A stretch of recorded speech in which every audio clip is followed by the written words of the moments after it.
Assalamualaikum warahmatullahi wabarakatuh. Tapangaken asmana kula Aneka Dewi Stuti saking kelas 11 akuntansi sekawan nomor absen sekawan saking SMK Negeri Sriwai.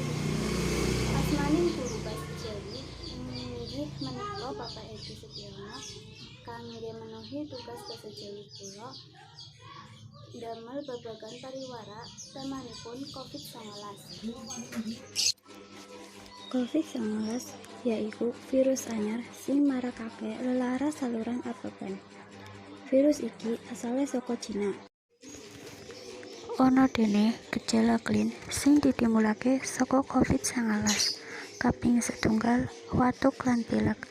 Kaping 2 adem panas. Kaping 3 alangan apaban. Kaping 1 lara tenggorokan. Kaping gangsal lemah, letih, lan lesu.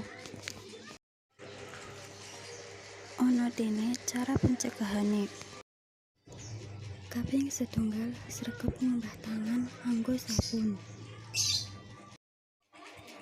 Kaping 2 nggunakake masker nek watuk utawa pilek. Kaping 3 sregep olahraga.